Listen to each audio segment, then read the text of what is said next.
Scott DeVore, Wes Deason. I'm the CEO of DeVore Capital.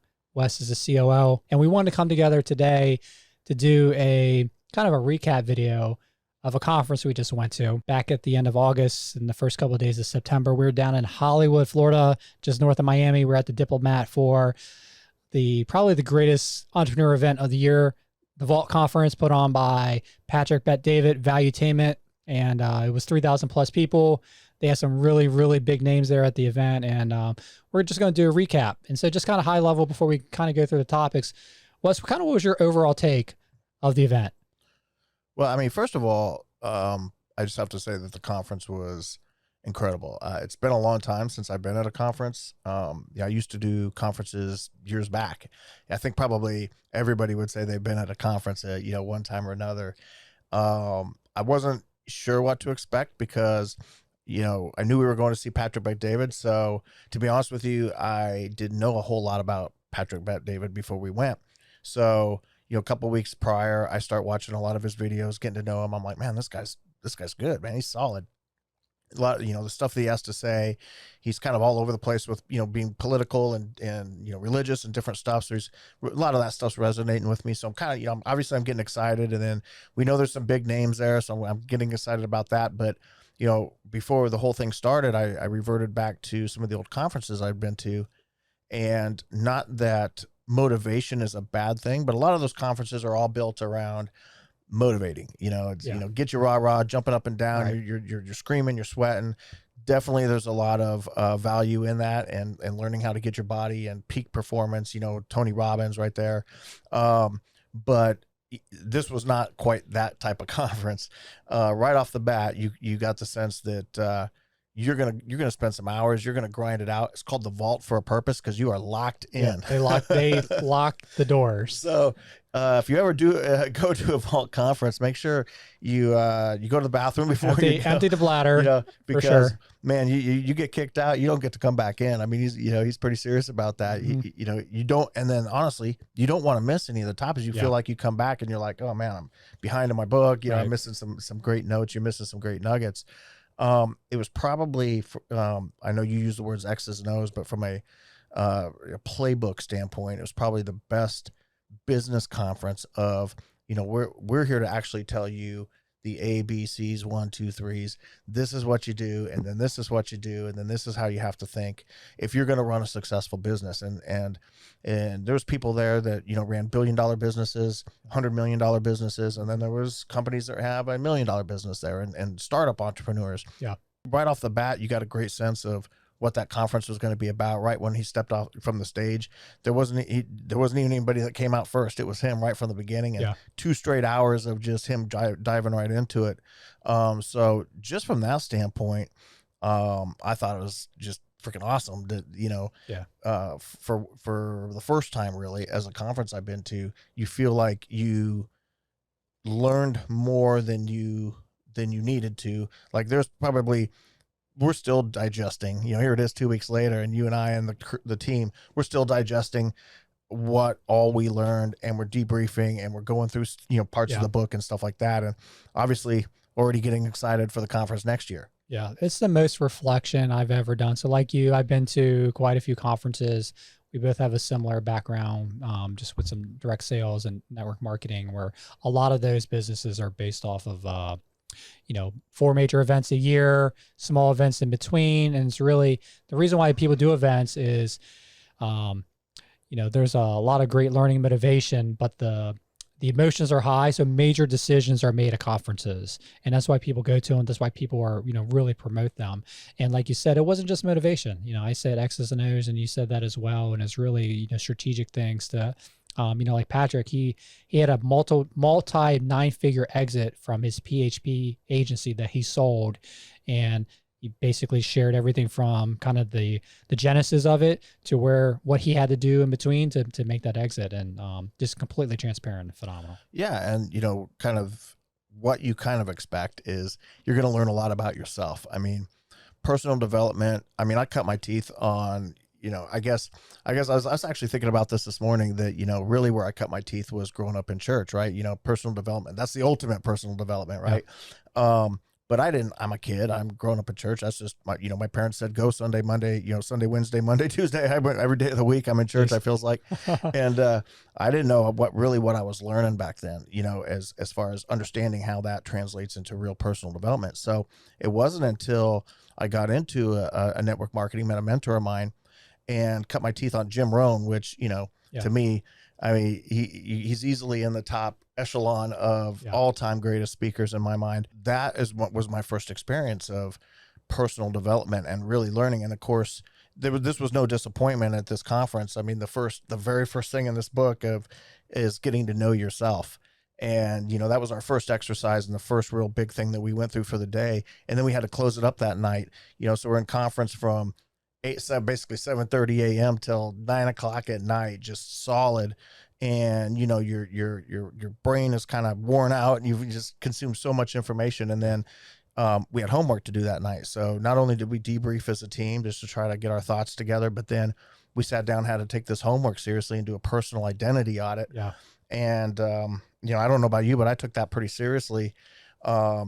Some tough questions in there when you are truthful with yourself, right? Exactly. And it's like you said, I absolutely took it personal as well. I mean, you're investing all this money, time, resources to be there. So if you go to that and you don't follow the instructions and take it serious, you're just wasting your time. You wasted all that resources. You might as well have not have gone. And the cool thing is, like I mentioned, the four of us, went there together and just kind of doing our own debrief, from that exercise and from that day. We learned a lot more about each other that we probably wouldn't have learned as quickly. Probably over time, we would have learned, more about these things and kind of like what our internal motivations are, our belief systems and things like that. And it was just a really cool thing to do.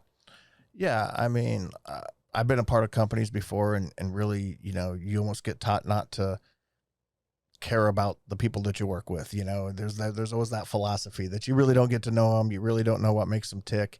I'm not 100% of that philosophy, but then this really reiterated that through the personal identity audit, because I think we did a great thing when we got together that very next morning. And the first thing we did, actually Patrick asked us to do it, but everybody break into kind of groups and talk about it a little bit. And we decided to be that group instead of meeting other people and ask each other, how did you answer some of these questions? Some of them can be very personal. And sometimes that's hard for people to do is to share intimate things like, how do you feel about yourself, or how do you think other people look at you? And what motivates you, what drives you, things like that. And so I think, us learning that, and then we still have talked about that we're going to complete that exercise, because we haven't even completed that entire exercise yet of going through and doing that. I think that's going to be great for us, because it's just going to allow us all to come together and really learn what makes each other do things, because we are all unique, Yeah, absolutely. Absolutely. Now they have some really big speakers there, right? So two, everyone knows household names, but one, not necessarily a household name. It was the first main speaker, was Will Guidara.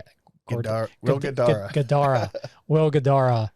And he wrote a book, Hospitality. What's the official name? Unreasonable Hospitality. Unreasonable Hospitality. So if you don't know Will, you can definitely look him up. But he was the owner of like the #1 restaurant in the world, like not just the #1 restaurant on this block or a city or state or a country, in the whole entire world.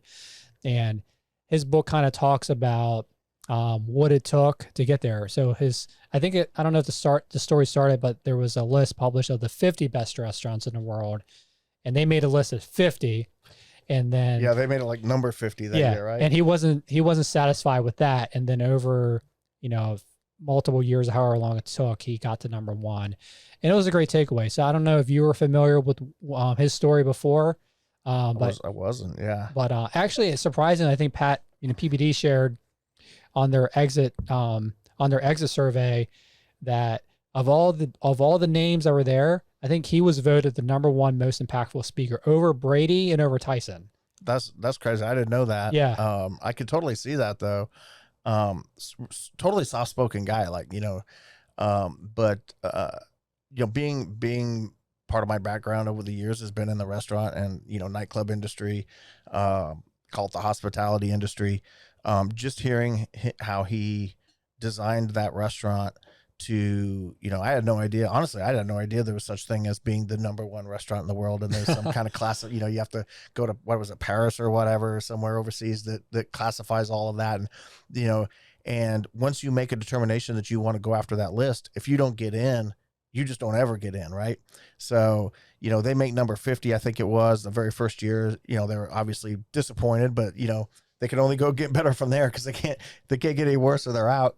And, just to go through that progression and figure out how to become the #1 voted restaurant in the world for everything. I mean, and then this book, Unreasonable Hospitality, just the things that he came up with for what the staff does and how they came together, which is absolutely incredible. And, obviously one of the key phrases that he said that I, stuck with me was, give little bits of praise every day. I mean, granted, how often do we actually give praise in a company? You try to do it all the time, but we probably don't ever near do it enough. I know, we've all been at different companies and you get going throughout the day and you forget to tell anybody anything good, let alone maybe even say hi to them in the morning, let alone give a good bit of praise. So that was a key point to me, but that guy was absolutely phenomenal. Yeah. Yeah. What I loved about him is, he listened, right? So he listened to the customer. He told quite a few stories of, just listening to the customer, and then they were able to do some really cool things to, make that customer experience like the most memorable thing that these people would ever experience in their lives. And so, what I'll say about that is just kind of that skill. Obviously it's a different industry that we're in. We're a construction real estate development company. We're not in hospitality. So, obviously you have to figure out how to implement things from one industry to another, but it just kind of got my mind going about, okay, how, what are people saying out there and how can we kind of take that feedback and incorporate it, into our own way. Yeah. You and I both already know that the construction industry has a black eye overall. I don't care if you're in, roofing or you do, gutters or whatever it is that you do. I mean, most people just, the general census is, construction people are kind of the scum, the kind of the bottom, everybody's got a bad story about a contractor. Right. And then you go online and you see all this stuff. And then I know it's no different for restaurants, yes, there's people that post, hey, I had a great meal or whatever, but you're darn sure you're going to get a review if you had a bad meal or a bad experience. And it doesn't necessarily mean the restaurant is bad. It just means maybe they had a bad day or the server had a bad day or, God forbid somebody screwed up something. But what did you do to own it?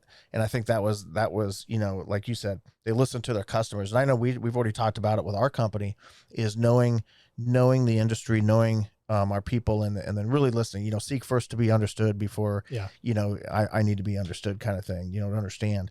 And so, I know that we try to strive hard to, we're always striving hard to do all the right things, but at the same token, what is it our customers are really trying to say to us, and listening to that before we go snapping off and making a decision or doing something. And it's not really what the customer's even trying to tell us. Yeah. And that's kind of was a big thing that he kind of went through as far as listening to your customers, like you said. Yeah. So the other big name he had there was Tom Brady. So obviously Tom Brady, 7-time Super Bowl champion, and he's kind of fully retired now. I don't think he's going to make another comeback like MJ, but he kind of told his whole story from high school football, maybe even before, up until, his first year in the pros, getting the opportunity when Bledsoe got injured, and then, he ended up winning a Super Bowl, and then, all the way until his last years with the Tampa Bay Bucks. What was the main thing that you took from his story?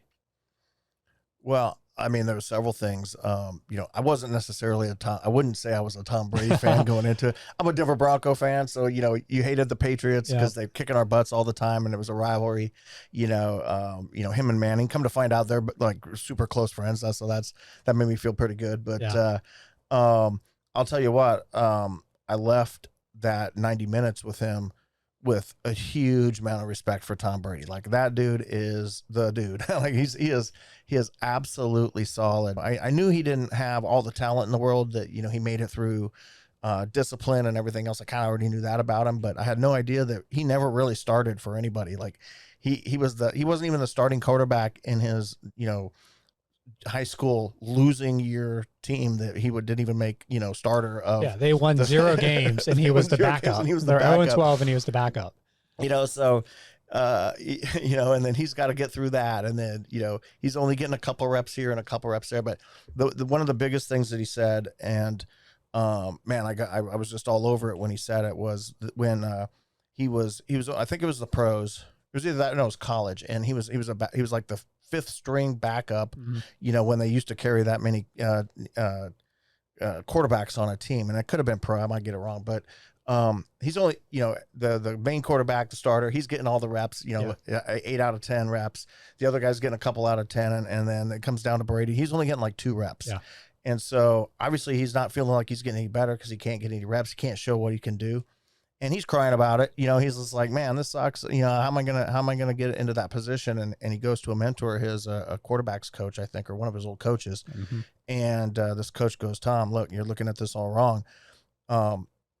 It's not the fact that you're getting 2 reps; it's you're not taking advantage of those 2 reps when you're getting them. And he says, your job is to make sure when you get those 2 reps, they're like the best freaking 2 reps that you've ever done in your life. And he took that seriously to make sure that when he got 2 reps, they were going to be spot on. And he worked hard at that. And then 2 became 3 reps. All of a sudden he's getting 5 reps. All of a sudden he's getting 7 reps. And you know, that was kind of really a key thing that I took away with it, because I think he had that problem his whole career, where he had to fight and fight and fight. And then, of course, you know, the year that he's there with Bledsoe, and he had made a commitment to himself to say, if I ever get into a game, I'm never coming out of that game, you know? And, man, you know, so I take that and I look at our team, and, you know, whether we're building sales teams or whatever we're doing, and I'm thinking, man, if you just get a shot to be great, you got to take that shot and be great, man. Yeah. You know? Yeah. Success is when preparation meets opportunity. And I know we're talking about Tom Brady, but it reminds me of Jeremy Lin. So Jeremy Lin's my favorite athlete. And it was the same story, you know, similar story where, you know, he was a 4-year college player, played D1 at Harvard, which isn't a basketball powerhouse. It's obviously a education powerhouse. And I remember watching him in summer league, and he was like, man, this guy is standing out. And then his first year in the league, he played for the Warriors, and he didn't get much playing time. His teammates with Steph Curry. And then his second year, he was getting bounced around, getting cut. He ended up on the roster of the New York Knicks. And all of a sudden, all their point guards got injured. Mike Bibby, Jason Kidd. I mean, it's crazy. And so there was like nobody left, and they threw him in the game, and he felt like he was getting ready to get cut. And he just made this promise, you know, he's a spiritual guy like me, he's Christian. And he's like, man, he's just going to play with us. He's going to just like put his heart on the floor, and he's going to play his game. And it just created this, probably the most memorable moment, at least for me, in basketball, Linsanity. He went on like this, you know, 20-game run where he just kind of went crazy.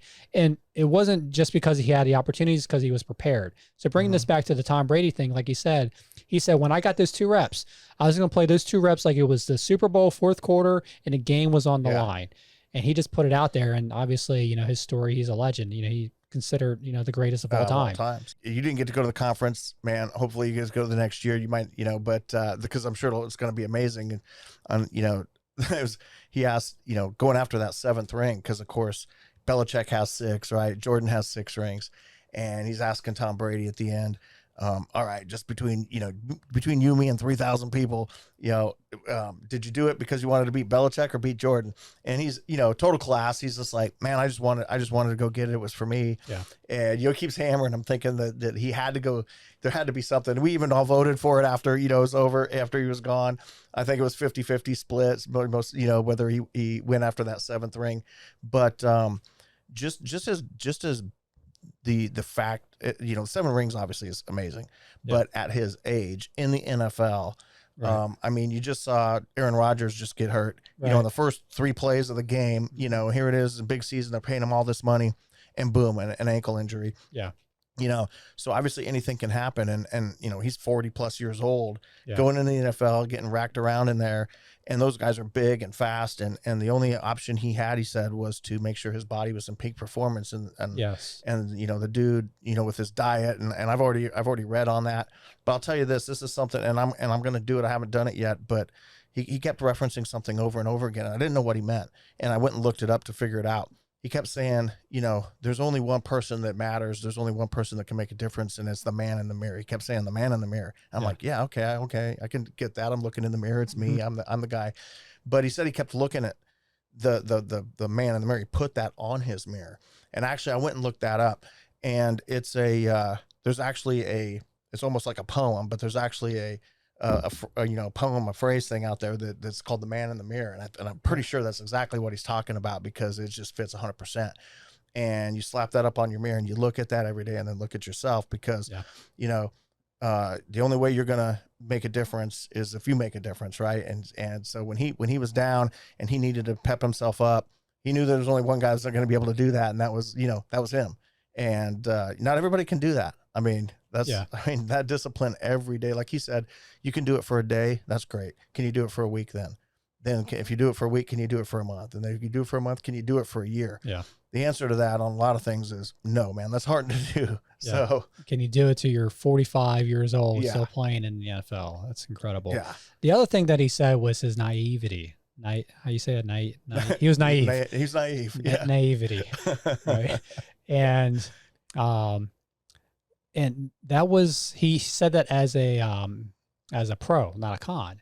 It's just that, like, he didn't like, if he would have just like listened to people like, hey, he wasn't the starter automatically in college. He wasn't the starter automatically in high school. Yeah. If he was going to do anything, he was going to play baseball. Right. Right. But he didn't like listen to like, hey man, maybe you don't have the tools or whatever. He just believed.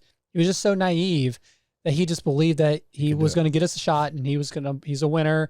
He was going to be, he was going to win in high school. Then he was going to go to Michigan. He was going to win there, and he was going to go to the NFL. He was going to get drafted, and he was going to win there. He talked about that naivety. Do you have any thoughts on that? I mean, now that you bring it up, I mean, I didn't really necessarily focus on that, because I was catching so many other things that he was talking about. But you're right. Now that I'm thinking about it, I'm like, wow, how incredible is that? Just that you could be that naive that, everybody's telling you, you stink. There's no way you don't have enough talent. You're not big enough. You're not this, you're not that. I mean, and then he's just naive enough to think, well, I don't understand that. I'm just going to go do it anyway. I can make it happen. Like, it's kind of like you dunking a basketball. You're you love basketball. You're short. Probably telling you can't do it. I think you've come close, right? Yeah, I told you I had almost one. I almost had one dunk in my life, right? And I never got an opportunity. Missed shot. But you always believed you probably could, right? Like you were naive enough to be like, I can jump. I can get there. Even with being short. So, but no, I agree with you. I think that being naive part of him was actually very positive, because sometimes you think, naive is a negative thing. Yeah. Let's talk about the other big guest, Mike Tyson. Were you a big Mike Tyson guy growing up? Yes and no. Cause of course I loved, I was still pretty young. So I was, when he was 1987 ish, when he was in there, beating everybody up, becoming the champ, I was, all of 18 years old, 17, 18 years old, right in there. And so, just getting to know him. And obviously this guy's just a beast, man. He's just, he's coming out beating everybody up in 60 seconds. I'll never forget. I was working at a nightclub. I was under 21 years old, but I'm working in a 21-year-old nightclub, and it was all hands on deck. So I'm working like a security fence, just making sure everybody's got IDs coming through the door and all that kind of stuff. And this bar held like 2,100 people. It was huge. It was Northern Colorado's largest bar. And, so we had the big screens all over the place. It was a video club, and we're showing the big fight with Tyson and Spinks. And you got all these undercards, and everybody's, drinking, and they're waiting all night for this fight. And he comes out, and, whatever it was, 23 seconds into the second round or whatever it was, fight's over, and everybody's like, this sucks. It was almost like a riot, and, so that's kind of how I grew up, knowing Tyson. This guy's just an animal. The best ever, best ever, kind of, in a sense. I mean, obviously arguable that he could be the best ever. And then, you know, Tyson, then when I'm getting a little older and starting to understand things, then I'm seeing him going through all of his bad phases of things that he had, you know, the Robin Givens and the stuff like that. And, you know, the drugs and the alcohol and all the stories. And it's like, oh man. So they kind of took this little high, like Tyson's bad, you know, he's a big bad guy, you know, he's awesome. And then it's kind of like, oh, okay, he's, you know, he's not the greatest guy I want to pay attention to. And then there's a gap. So for me, there's like this gap. I haven't paid attention to Mike Tyson much in a while. I haven't, you know, I don't see him online. I haven't watched any of his stuff. It's not just, he's not anybody I gravitated to try to learn anything from. Maybe a mistake, because this guy comes on stage and not knowing what to expect. First of all, he's very soft spoken. So it's almost like you had to, like, you know, everybody had to be quiet to actually hear what he had to say. It's not like this big loud guy that's just all boisterous and everything. He comes out, he's whispering, he's just kind of talking and, you know, one word answers kind of thing, but very direct answers. And, but the stuff that he had to say, you know, out of the, you know, I mean, obviously Tyson or Brady was awesome. Gadara was awesome. I almost think there's a couple things about Tyson that kind of what he said that was the most impactful for me out of all three. Yeah. Yeah. The thing about Tyson is, I've been watching his content for a while. So I was actually expecting a very, very good interview. He's extremely intelligent. I know a lot of people make fun of him because of his lisp and that he's, you know, this dumb idiot, you know, athlete and or whatever, but he's actually very, very learned. Obviously he doesn't have like formal education, but he's definitely, you could tell he's been reading for years, many, many years and decades, very intellectual. And he has some very, very good insight. You know, he uses some really big words, you know, as well. And, the one I say for me, my biggest takeaway that really hit me the most is when, he was talking about, someone asked him the question and it was about his trainer, Customato.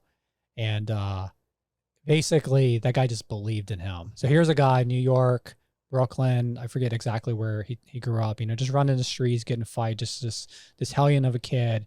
And, he finds his way to this boxing trainer and the guy believed in him that he was going to be world champion. And just having someone to believe in you, like believed in him, you know, unleashed him into becoming, you know, one of the most well-known sports figures or just figures in general, to ever grace the planet. It was pretty phenomenal just kind of watching that. Yeah, he got emotional too. Yeah, like, you know, you don't figure this just, you know, beast of a guy to break down and actually get emotional. He did that on a couple different occasions. Like, you know, he was just like, man, you know, I wish you didn't ask me that question, because it sparked emotion in him, and he actually showed it, which I thought was, you know, great, because it shows he's a human being. He's not just some, you know, guy up there trying to put on something or show something. He's different. You know, like Patrick Bet-David said, the only interview I've ever had where somebody has to take a break and go to the bathroom in the middle of the thing. He's just who he is, man. Hey, I'm going to take a break. I got to go pee. I'll be right back, you know? And then come right back and just start, you know, right back into it again. And it was kind of cool because, you know, Patrick didn't do all the interviewing on that one. They let a lot of people in the crowd come up and actually ask, you know, different questions. And I was surprised because gosh, man, that's like, you know, you're rolling the dice on that one. And you're going to get all these dumb questions and, you know, stuff that's just off the wall. But everybody asked some pretty cool questions. Yeah. And, you know, one of the phrases that stuck with me was win the morning, win the day.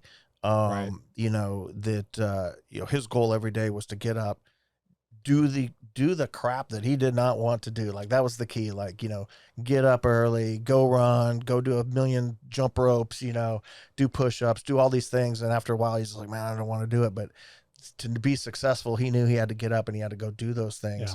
And then develop that phrase, you know, if you win the morning, you win the day. And I was just like, man, that's huge. Cause I'm smiling. I'm not a morning guy. Cause you know, here I am not a morning guy. And I'm like, oh man, this guy's resonating with me right now. You know, I'm smiling. Cause I've been telling my kids the same thing for years, trying to get them to get to school. It's like, hey, you win the morning. I have pep talks with my kids. They're probably, they probably roll their eyes every time I try to motivate them, but I'm like, yeah, win the morning, win the day, get up, get ready for school, get there on time. So you're not there late. You got a test. And then I even backed it up. Win the night before to win the next morning, to win the day. Any other thoughts on Tyson before we move to the next guy I want to mention? No. All right. So a biz doc, Tom Ellsworth. Tom Ellsworth. So Tom is like that dude is straight fire. That dude, between him and Patrick, just that union that they have. So it's like Patrick's number two guy. He's like the director strategy, VP of strategy, whatever his title is. And I think they joined forces at some point, and that is, you can kind of look at the trajectory of PBD, where he's gone to in business. A lot of it is because he found Tom Ellsworth to be his running mate. He did a very specific talk about basically how to exit your company, strategy. right? Exit strategy. So you get in business, you get in to make money, but you have to have your long-term disposition. Like, what are you trying to do? Obviously, you could build a multinational company that's going to stick around forever, like a Fortune 500. Not everyone is that aspirational, but the majority of people, they're probably building it to build a profitability to basically sell it one day. And he gave some really good strategic things, the things to think about to build the value of your company, where instead of getting a 3x multiple on your EBITDA, if you build it this way, then you could double that to maybe a 5 or 7x. And kind of the biggest thing for me, I don't know if it's what you're thinking, is he talked about systems, right? So if you just have a company and you don't really have systems, nothing's really documented of how you even operate, and then, you're getting to the point where you want to sell it, people are going to like investigate who you are, and like, you're not really sure what your true processes are. Where on the flip side of it, well-documented companies of all your systems, all your manuals, safety manuals, HR manuals, hiring manuals. This is what the sales reps need to do for, working the CRM to enter everything. That just kind of builds the strength of how strong your company is. No, without a doubt. Kind of like Patrick Bet-David, then I wasn't that familiar with Tom Ellsworth either.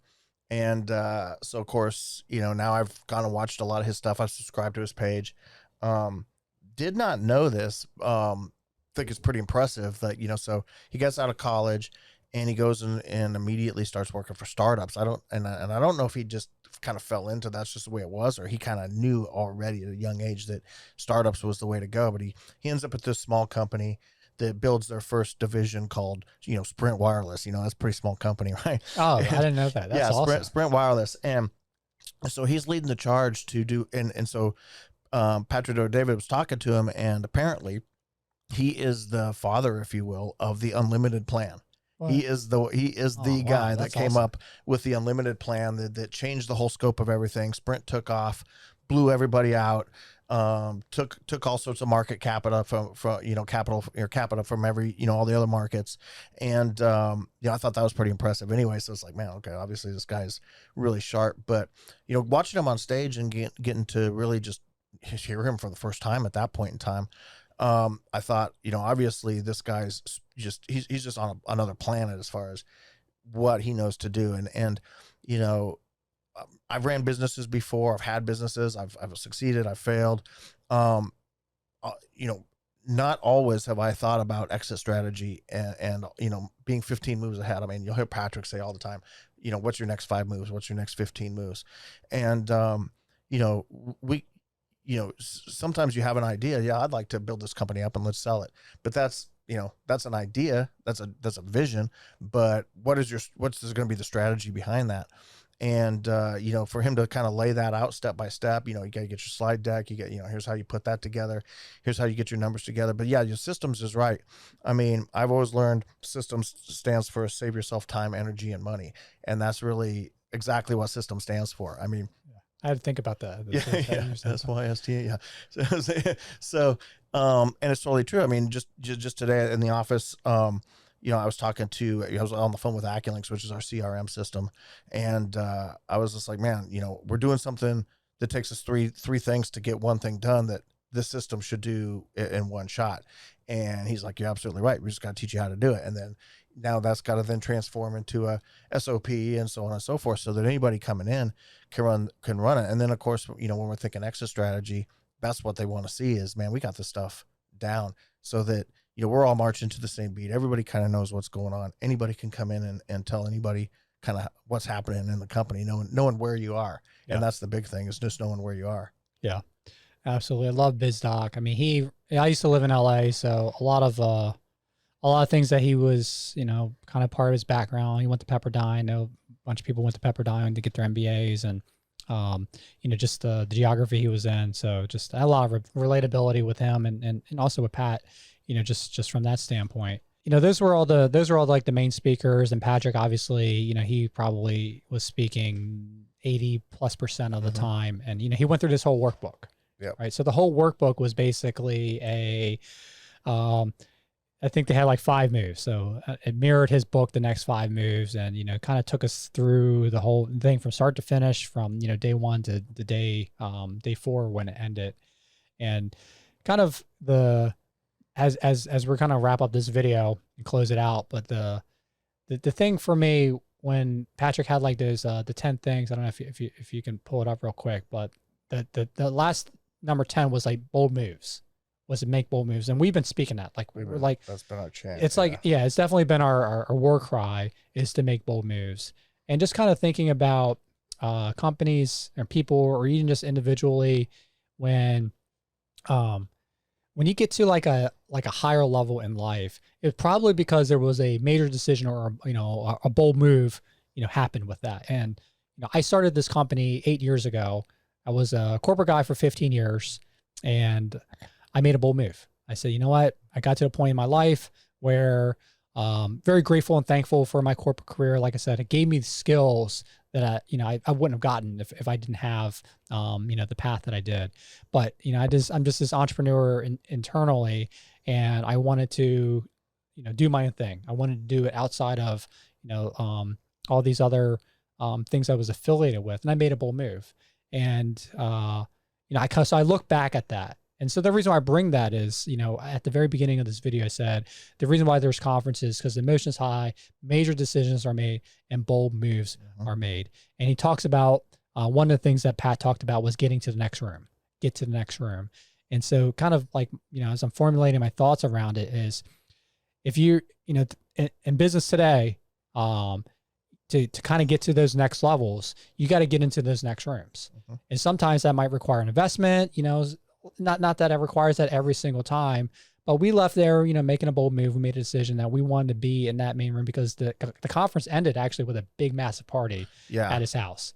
Plus all the events that we didn't get to go to even during the thing, as far as, one-on-one one-on-one leadership, and small room conferences where you're one-on-one with the leaders, just really getting some, the 201, we're in 101, they're in 201. I would say there's 2 big words of the entire conference was clarity in your vision, clarity in your business, clarity in your systems, and then make bold moves, like, and not be afraid to make bold moves. Okay, you make a mistake, okay, fix it, you move on, right? Right. But you're right. And so, we made a big bold move for next year, with also some clarity and a big vision.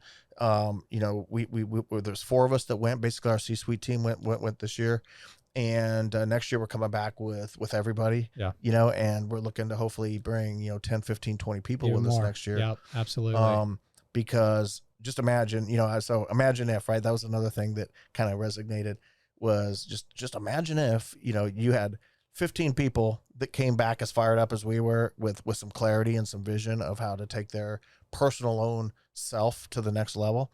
Man, that's some exciting stuff, man. That just drives me right there. Yeah. That's incredible, because I don't want to be the only one on my, it's hard to come back and tell the team this is what happened. We're all excited, Right. and they're kind of going, yeah, that sounds pretty cool. Absolutely. Oh yeah, Brady was great job. But they Right. they can't feel it. They can't be there with you, and so that's the difference right there. Yeah, absolutely. I mean, even just going back, you and I have attended conferences, and I'm sure we've had people in our organization who didn't go to that conference, and then you just can't explain. You can't explain to them. You just had to be there, because you can't feel that energy by someone describing it. You have to be there in person. Just kind of wrapping this thing up.